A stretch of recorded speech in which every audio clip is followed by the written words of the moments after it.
So, welcome again. The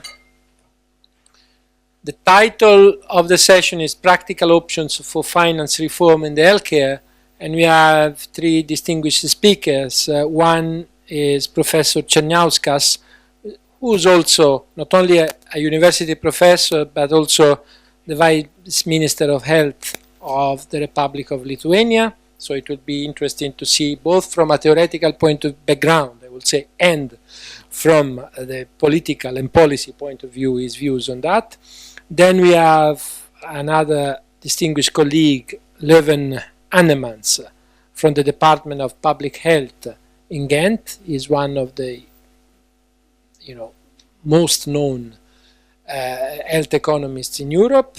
And then finally we have Dr. Joaquim Oliveira Martins, who's at the OECD, is the head of the Regional Development Division, and is the author of several papers that have had and are having an impact in the analysis of the drivers of healthcare expenditure growth.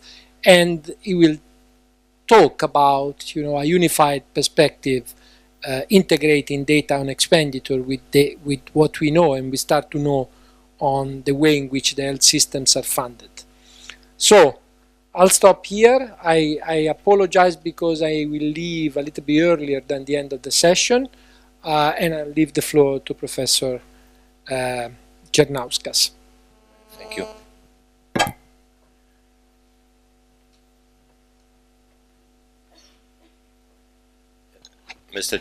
Mr. Chairman, ladies and gentlemen, it's an honor to speak to you on this fora, and I would like to bit elaborate ideas that had been started during this, or indicated during the morning session by our speakers, as well as the first afternoon session. And our session is called Practical Options for Finance Reforms in Healthcare. But it's hard to say what is practical in our life, so I will be a bit maybe flexible in my statements and my ideas. As we discussed in the morning, health is not just health services, but it's policy that should be in all sectors, and policy in all sectors is important to assure that we live longer and we live better, healthier lives. And again, being economist, you should talk about finances. So first, just an idea about bit broadening the approach what expenditures for health or investment for health, as we know from the morning, it may mean in our societies. We know that this statistically defined health expenditures are around 7, 8, 9, 10% of GDP, and we are mainly accounting public and private spending on goods and services produced by health sector itself. But also we do know, at least quoting quite often, idea that health just provides 10, 20, 30% of health gains, and other gains coming from some other resources. And if it's true, again we are talking that public health just is about 1-3% of healthcare spendings. So we do have like bit of misunderstanding. If 3% gives us 70% of gains in health, and 97% gives us just 30%, so at least economists would say that definitely distribution of resources is not optimal, and we should change very drastically our expenditure patterns. But on the other hand, maybe this is not such a big confusion. because we may say that fine, expenditures for health services, medicines, devices are 10% of GDP, but also we do know that people are eating, dressing themselves, arranging housing, not just because of fashion, that we want to have nicer clothes or more fancy food, but also because of certain health concerns. Yes, heating of our housing also partially because we would like to have more comfortable, more healthy life. So a few years ago we did such a sociological study asking people about their preferences or their opinions, how much do they consider health issues in buying food, buying services from, let us say, transportation or communication and other things.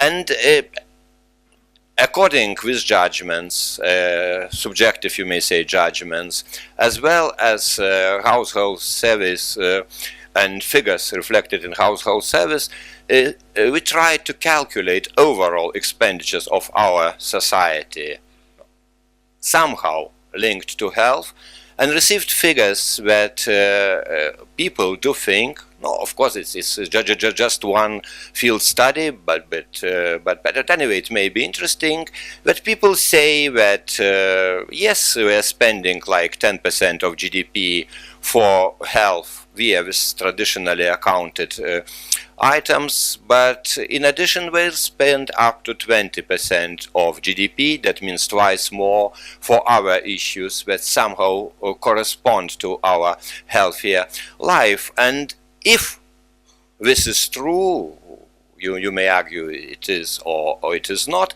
you may say that when probably this production function is not so stupid at the end, because we do have inputs, we have outputs, and somehow probably we do match with each other. And the same with public health. Yes, we are spending 1 or 3% of total health expenditures on public health matters. But again, it's, at least in Lithuania, we did very simple calculation. What it would mean in additional health expenditures if we would have successful public campaign to increase physical activities of population, just 1 minute by one person per day. Small improvement, we know that like 30 minutes you should exercise, so 1 minute is marginal increase, and this if to account all days we have in the year and all people we have, and say that leisure time has the same market value as working time, it's quite traditional approach for economists, you would receive that in Lithuania just with small exercise would triple public health expenditures. Now, spending peanuts, maybe 1 million euros or less for this successful, let us say, public campaign. So again, it's an example about integrity of humankind, about integrity of health-related interventions, and also about difficulties, how to measure health finances, how to manage all this field related to health sector. So this is one example where we may say there is a certain proof for statements in the morning that really ministers of health somehow should lead the development in their countries, because really health is not just about doctors, not about medicines, but much a broader issue. Second thing, again, you may say reflection from the morning, also from partially reflected in presentation of Professor Pomoli, is about retirement spendings, health spendings, and overall financial sustainability of our social finances and public finances overall. It looks like that for many years health was respected not enough in our societies, was considered as quite marginal thing and just related mainly to health professionals. But even being somehow neglected, health provided quite impressive, it doesn't matter which individual health or personal health or public health, quite impressive gains in our health. We know that now we live twice longer than lived 100 years ago, and so these gains really big. But until 90s in social policy, this development was almost neglected because we lived longer and longer, but we were going for retirement earlier and earlier. So society somehow neglected achievements of health or took it for granted as something perfectly nice and free of charge. And as a result, as this ratio of retired people and people of working age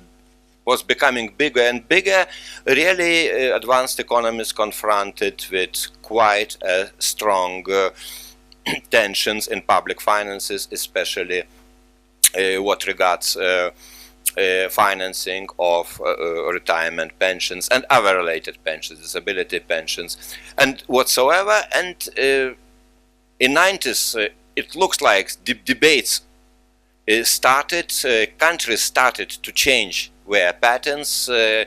Some at least stopped decrease of retirement age. Most started to increase. We are now discussing that 80 maybe or 70, sorry, years is a good time for retirement. So this is again example of externalities, you may say, related to health developments that are really important for our economies, that should be accounted, should be reflected, not just in between medical professionals, but in a more broader society.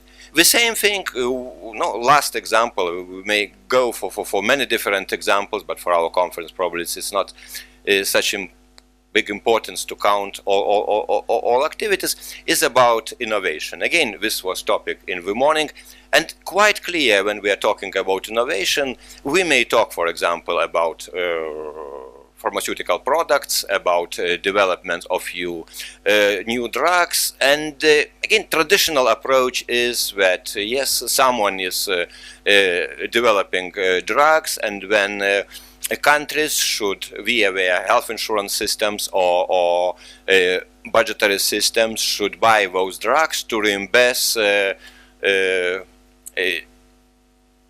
costs with certain, of course, gains in profit for pharmaceutical companies.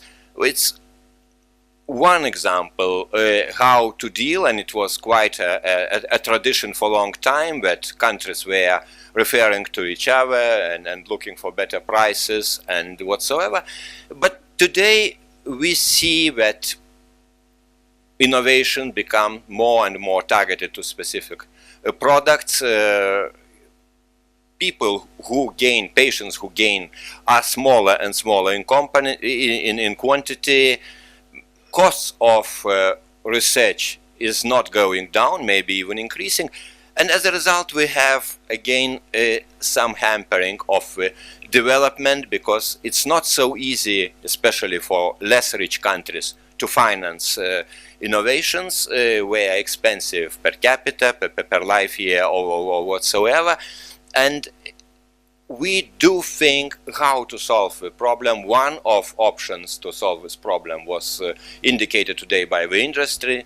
We started to talk about those differential prices as an option when countries may share certain costs, and this is one aspect from this investment point of view, from let us say public funding of health.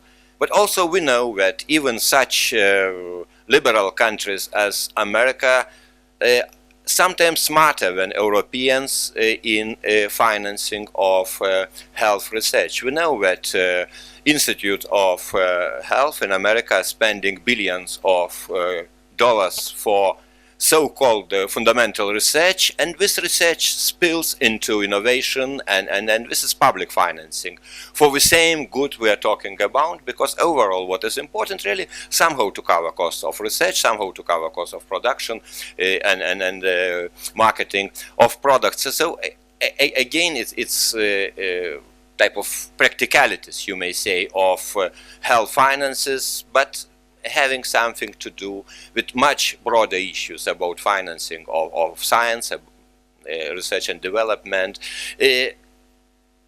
engaging our region in quite different, let us say, fields, and again gaining for some countries is different countries which produce drugs or innovative drugs, of course, do have interest to have mainly money for fundamental and those applied research. Countries like Lithuania are more on this consumption field, but anyway, it's quite interesting interaction, quite interesting discussion.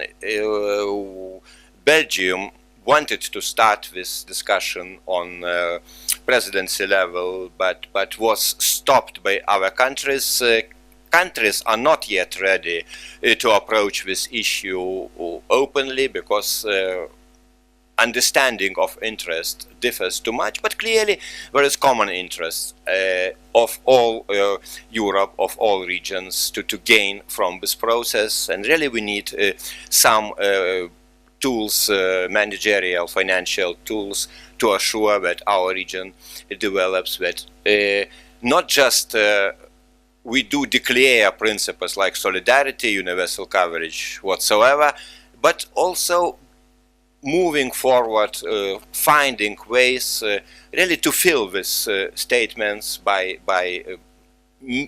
meaningful content, meaningful not for scientific audience, not politicians, but for ordinary citizen, because for him or her, what is important really to get access to modern technologies and to assure gains for health for herself or for himself. So that's short my presentation. Last also reflection to what was said. Again, it's also a bit about finances, or at least about opportunities for economists like me to take part in development of health sector and humanity overall, is this issue of technological progress. Usually we speak about technological progress considering mainly innovations in chemistry, biophysics, health related sciences, but for me, as for economists, it looks like that technological progress is about everything providing better productivity. And if productivity in health or better gains in health are due to better organized finances, better organized health systems, including now modern pattern to talk about integrated system, works and do provide gains, it looks like the same technological programs as with some new moleculars whatsoever. So again, it's an example where we may discuss about, talk, and maybe to look for some ideas, maybe not very novel, but practical, at least in reduction of tensions between different sectors and actors in the field.